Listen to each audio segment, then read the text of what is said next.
سلامونه درنو لیدونکو، زه ډاکټر نوید خپلواک یم. نن در سره د تایراید د غدې په هکله، د تایراید د هارمونونو په هکله او د جاغور په هکله خبرې کوم. تایراید د انګلیسي د یو په شیپ یو ساختمان لري او زموږ په غاړه کې یا په اصطلاح پوستونو کې مخامخ لوري ته موقعیت لري. دا د تایراید غده ده، تایراید ګلند. لکه څنګه چې مخکې مو ویلې د انګلیسي یو شیپ ته ورته دغسې یو ساختمان لري.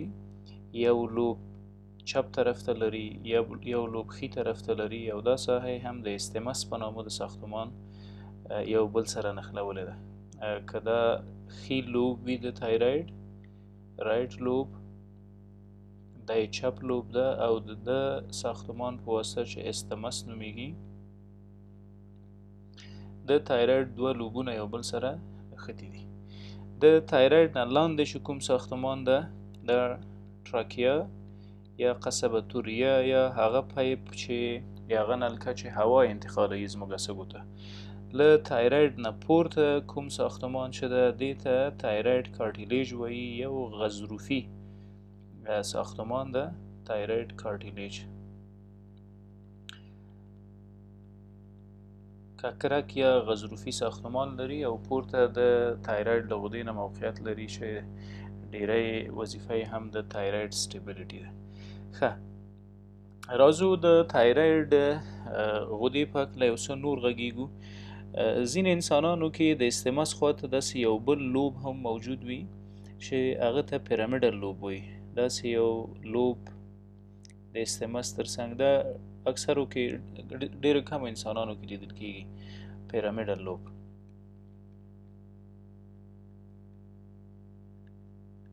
ښه، راځو مستقیما د تایراید سټرکچر ته. که دغومره ساحه د تایراید موږ واخلو او د مایکروسکوپ لاندې وګورو، نو داسې یو ساختمان لري.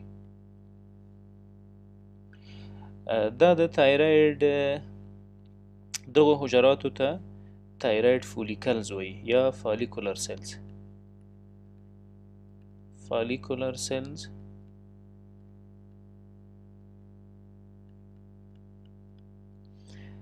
دې ساختمان ته یې تایراید فولیکل وایي. دا ټول ګرد چې کوم ساختمان ده تایراید فولیکل. منځ کې چې کوم خالیګاه ګورې ده ته کولاید وایي. کولاید د حجراتو ترشحات معمولا چې هارمونونه دي راځي په کولاید کې ذخیره کیږي. یعنی د فالیکولر سیل یا د فالیکولر حجرات د تایراید هارمون ترشح کوي. د تایراید هارمون له یوه له وظایفو نه د دې غدې د تایراید د هارمون جوړول دي. هارمون په دې بیا وروسته غږیږو چې د هارمون ډیروالی کوم تکلیف لري او د هارمون ټیټوالی کوم تکلیف جوړوي.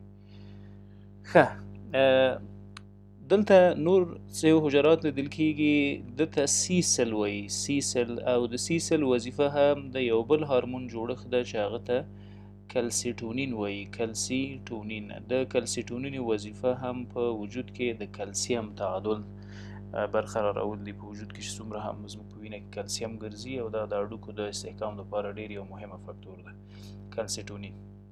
ښه، که د تایراید دومره کوچنۍ ساحه د مایکروسکوپ لاندې وګورو، نو داسې ساختمان لري. د فالیکولر حجراتو په نامه چې کوم حجرې لري، د دوی وظیفه د تایراید د هارمون جوړونه ده.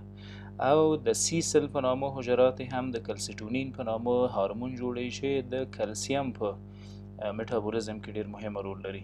د تایراید هارمونونه دوه ډوله هارمون تایراید جوړوي چې یو ته T4 وایي، بل ته T3. T4 ټیټرا آیوډو تایرونین چې دا په فالیکولر سیلز کې جوړیږي. کله چې همدا T4 یا ټیټرا آیوډو تایرونین د وینې جریان ته لاړ شي او د وینې د جریان د خوا دا شو د وینې یو رګ د تایراید غدې دا هارمون ترشح که کولاید ته یې ولېږه. د کولاید نه د وینې جریان د لارې بالاخره د بدن حجراتو ته راغی. کله چې د بدن حجراتو ته رارسیږي نو دا تبدیلیږي په څه شي باندې؟ په T4 ټرای ایوډو تایرونین، او دلته یو انزایم مرسته کوي چې هغه ته ډي ایوډینیز په نامه انزایم ده. ډي ایوډینیز په نامه انزایم ده چې هغه دغه پروسه دلته د کټلیس په حیث عمل کوي او T4 اخلي T3 ته کنورټ کوي. T3 هغه فعاله بڼه ده د تایراید د هارمون. ښه، د دې انزایم نوم و ډي ایوډینیز. د دې انزایم په واسطه باندې د تایراید غیر فعاله بڼه کنورټ کیږي فعاله ته، او فعاله کومه ده؟ T3.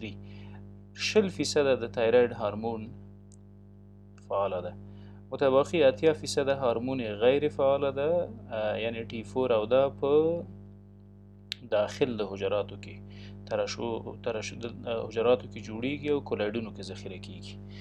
ښه، راځو د تایراید په همدغو هارمونونو باندې یو څه غږیږو. پیتوفیزیولوژي سره هم ده، یعنی د تایراید ابنارمالیټیز.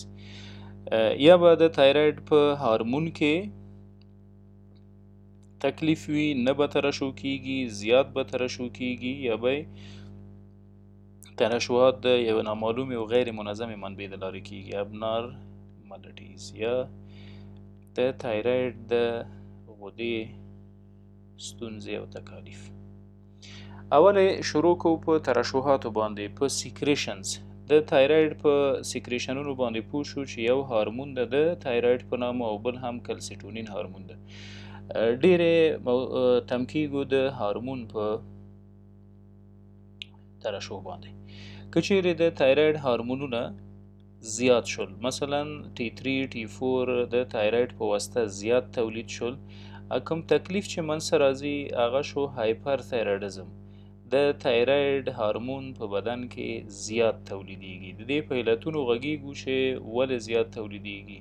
که چیرې د چا په وجود کې د تایراید هارمون زیات وي، کومې نښې نښانې باید ولټوو چې تثبیت کړو.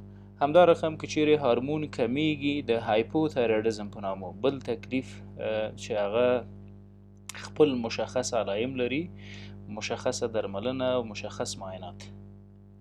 هایپو تایرایډزم. ښه، نن ډیر په هایپر تایرایډزم باندې غږیږو. کله چې د تایراید هارمون جګیږي په وینه کې د نورمال کچې نه، یو ناروغ د کومو نښو نښانو سره مخ کوي، او اصلا علت څه ده؟ ولې باید جګ شي د تایراید هارمون؟ ښه، که چیرې د وینې په جریان کې د تایراید هارمون جګ و، اول باید مریض کې هغه مشخصې نښې نښانې ولټوو چې لري یې که نه لري. سمټمز یا علایم په ناروغانو کې د تایراید د جګوالي د وجې کوم لیدلی کیږي، کوم کولی شو پیدا کو. یو پکې بیقراري، بیچیني، نروسنس. د کومو ناروغانو چې د تایراید هارمون جګ وي له نورمال اندازې نه، یو عجیبه بیقراري، خستګي او ستړیا احساس کوي. دوی د ګرمې هوا سره قطعا جوړ نه دي، هیټ انټالرنس لري، یعنی په ژمي کې هم که وګورې یو عادي جاکټ به یې اغوستی، هیټ انټالرنس. او د دې ترڅنګ چې نشي کولی د ګرمې هوا سره مقابله وکړي یا حد اقل ویې زغمي، د دغه ناروغانو د زړه ضربان زیات جګ وي، پالپټیشنز لري، ډب ډب ډب ډب ډب د زړه ضربان حتی په خپله اوري. که موږ یې د زړه په اپیکس ساحه باندې لاس کیږدو نو حتی لاس ته هم پورته جمپ ورکولی شي. په سترګو یې هم د زړه ضربان لیدل کیږي. تاسو د دې مریضانو چست انسپکټیشن وکړئ. ښه، په چست انسپکشن کې حتی هغه د اپیکس په ساحه کې، د زړه په ساحه کې تاسو لیدلی شئ چې تایراید د جګوالي د وجې د زړه ضربان حتی لیدل کیږي. د دې ترڅنګ په ناروغ کې یوه مزمنه خستګي، ستړیا، کسالت او مړه دردونه د عضلاتو د هډوکو وي، چې ډیری وخت دا د تایراید هارمون په هایپر تایرایډزم کې یا په جګوالي کې موږ ورسره مخ کیږو. د دې ترڅنګ مریض زښته زیاته ډوډۍ خوري، اشتها یې زیاته وي، ولې خپل وزن د لاسه ورکوي. یعنې کله چې د تایراید هارمون جګ شي د بدن میټابولیزم زیاتیږي، مریض ښه زیاته ډوډۍ خوري، ولې وزن یې ورځ تر بلې کمیږي، ورځ تر بلې خپل وزن د لاسه ورکوي. همدا رقم په هاضمې جهاز کې تکالیف منځته راځي. تر ټولو مهمه دا ده چې فریکونسي اف سټول پکې موجود وي، بار بار دا مریض تشناب ته ځي د ډکو امتیازو د خالي کولو لپاره، ولې یا په سمه توګه خالي کیږي نه، یا قبض وي، یا د نس بادونه لري، ولې کرات یا مراجعه تشناب ته زښته زیاتوي. په ځینې انسانانو کې ګریوز افتالموپیتي په نامه تکلیف منځته راځي. افتالموپیتي څه ته وایي؟ د سترګې د مریض پړسیږي او د سترګو ګاټې حتی بیرون ته راوځي، میلان کوي. دې ته وایي ګریو افتالموپیتي یا د ګریو ناروغي، چې په هغه کې د تایراید هارمون جګ وي، سترګې د ناروغ بیرون ته راوځي. دغه هغه شیان دي چې هغه نښې دي چې موږ علایم دي چې په مریض کې کتلی شو، یعنې سیمټمز، دغه علایم چې تاسو هر ناروغ ته وګورئ کولی شي پیدا یې کړي. همدغه رقم دغه ناروغان سویټي پام لري. سویټي پام څه ته وایي؟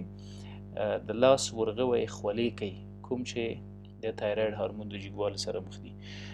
د علایمو ترڅنګ ځینې نښې د تایراید هارمون د جګوالي سره په ناروغانو کې موجود وي، چې هغه ته موږ ساینز وایو، ساینز یا کومې نښې چې د تایراید د جګوالي د وجې په مریض کې لیدل کېږي.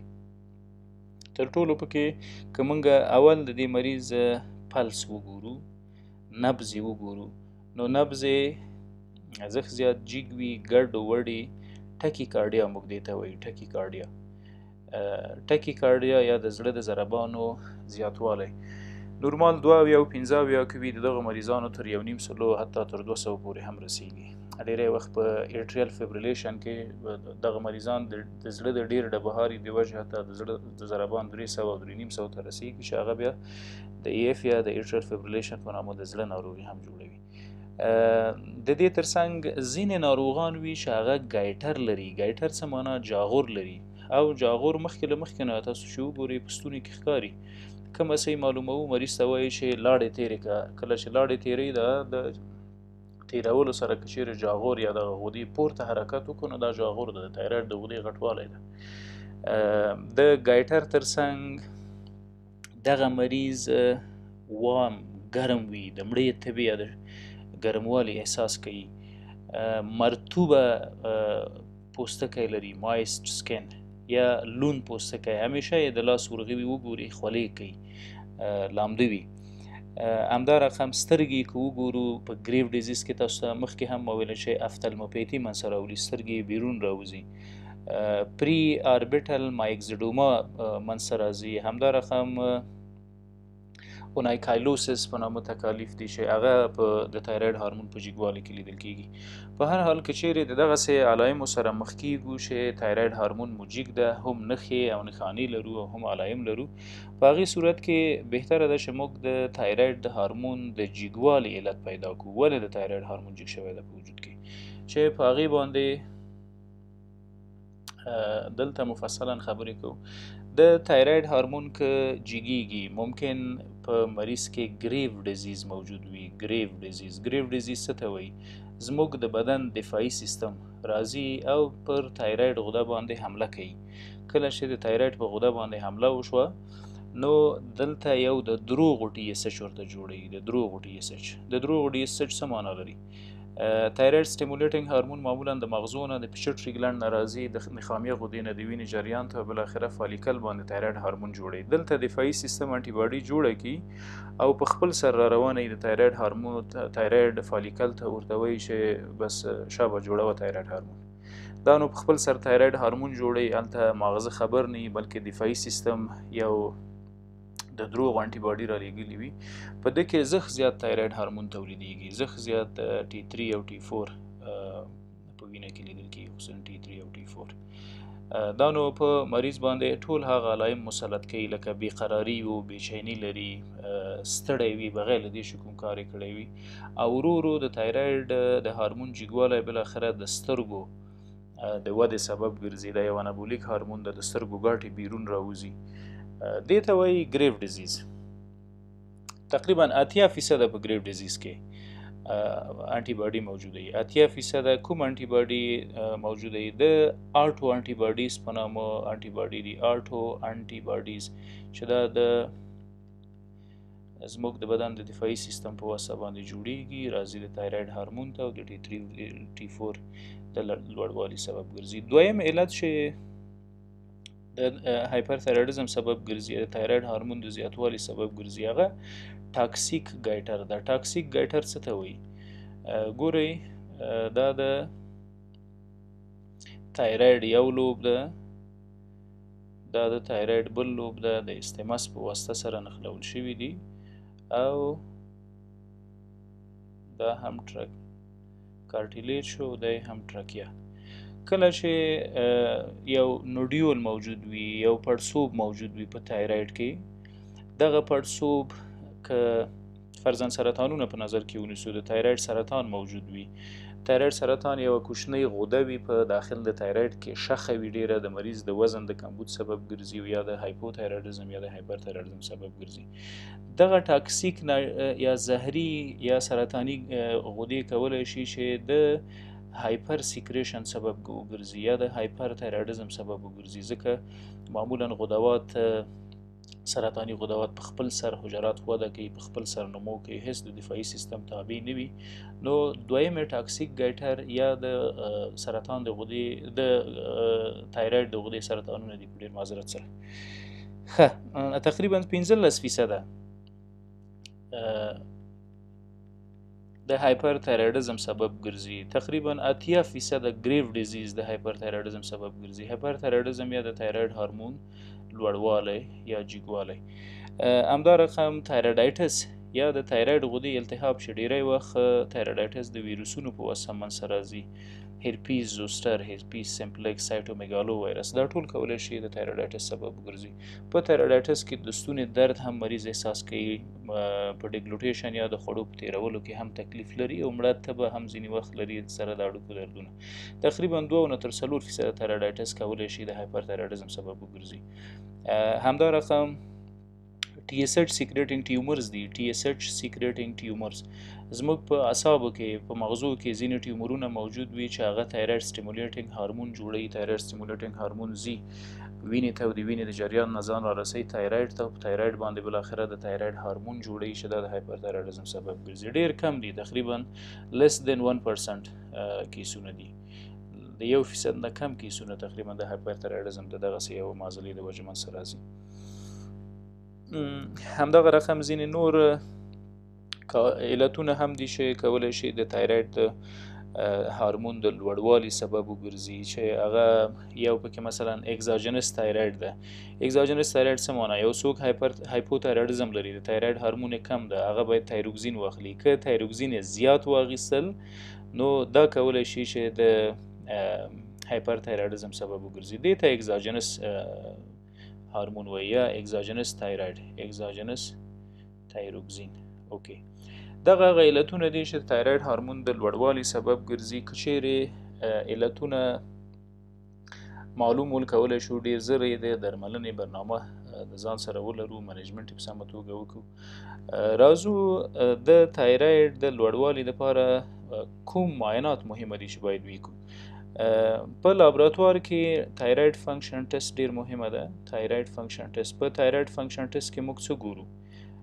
د تایراید هارمون ترشحات ګورو، د تایراید غدې ترشحات ګورو چې هغه عبارت د تایراید هارمون د تایراید فنکشنز ټیسټ. په تایراید فنکشن ټیسټ کې څه کتل کیږي؟ T3 ګورو، په وینه کې T3 یا ټرای ایوډو تایرونین چې څومره ده، دا هغه فعال ورژن ده، یعنی کله چې T4 وینې ته ننوته راغی حجراتو ته په دې باندې تبدیلیږي. دا باید وګورو چې فعاله تایراید هارمون څونه ده په حجراتو کې. همدا رقم T4 باید په وینه کې وګورو چې نارمل رنج نه څومره لوړ تللی ده. د دې ترڅنګ تایراید سټیمولیټینګ هارمون TSH باید وکتل شي. TSH څه ته وایي؟ ګورئ دا شو زموږ ماغزه، فرضاً ماغزه، دلته نخامیه غده موجوده ده. د نخامیه غدې نه پورته هایپوتالاموس په نامه ساختمان موجود ده. هایپوتلاماس د تایراید ریلیزینګ هارمون په نامه هارمون جوړوي. تایراید ریلیزینګ هارمون دا په چیرته جوړیږي؟ په مغزو کې، په هایپوتلاماس کې راځي. چیرته؟ پیچټري ګلاند یا نخامیه غدې ته، او نخامیه غده بیا TSH جوړوي، تایراید سټیمولیټینګ هارمون. دا تایراید سټیمولیټینګ هارمون بالاخره راننوځي وینې ته او راځي T3 او T4 جوړوي. په څه شي باندې؟ په تایراید غدې باندې. نو ډیری وخت په هایپر تایرایډزم کې د TSH او د T3 او د T4 نورمال لیولونه خراب شوي وي، په غیر نورمال ډول جګ او ټیټ وي. دا په تایراید فنکشن ټیسټ کې معلومیږي. لدې ادرسه تشخیص کولای شو کله چې مطمئن شو چې مریض په هایپر تایرایډزم باندې مبتلا شوی ده. نو بهتره ده چې معالجه وکړو. راځو معالجه ته، ټریټمنټ یا معالجه. که چیرې مریض په هایپر تایرایډزم مبتلا و، نو انټي تایرایډز میډیسنز باید واخلي. انټي تایرایډ میډیسنز کوم یو دي؟ د یو کورنۍ د درملو ده، پروپایل تایو یوراسل په نامه، پروپایل تایو یوراسل. همدا رقم د کاربیمازول په نامه درمل دي چې موږ د تایراید د هایپر تایرایډزم په درملنه کې کاروو. د دې ټولو ترڅنګ که چیرې مریض هایپر تایرایډزم ولري او د ګریو ډیزیز نښې نښانې پکې موجودې ولې، نو بیټا بلاکرز مریض ته ورکوو، انډرال پروپرونالول چې د زړه ضربان پې کنټرول وي. که چیرې ګریو افتالموپیتي منځته راغلي وي، د سترګې ګاټې بیرون راوتي وي، نو د هغو دپاره هم ځینې درملز دي چې هغه د ډراپ، د آی ډراپ په شکل باید استفاده شي ترڅو د ایریټیشن یا د کنجکټیوا د التهاب او د عفونت مخه ونیول شي. په ټوله کې د تایراید د درملنې لپاره تصمیم د درملنې او د معالجې باید د فیزیشن یا د ډاکټر د خوا ونیول شي. څومره ډوز د بیټا بلاکر ورکول شي، څومره کاربیمازول ورکول شي، څومره جی آی مینیفیسټیشن GIT یا د هاضمې جهاز تکالیف منځته راغلي دي. ډیری وخت کانسټیپیشن موجود وي یا قبضیت موجود وي. دغه قبضیت داسې وي چې مریض بار بار تشناب ته ځي، کرات یې زیات وي، فریکونسي یې زیاته وي، وله ډکې امتیاز یې نه راوځي. د دې لپاره اکثره سول سافنر نه استفاده کیږي، سپزمولوډیک میډیسنز لکه د میباورین نه استفاده پکې کوو، ډروټاویرین چې د نوسپا په نامه په بازارونو کې موجود ده. دا ټول د تایراید هارمون په هکله. په دې هیله چې د هایپر تایرایډزم موضوع یو څه مو ذهن کې ناسته وي. مننه.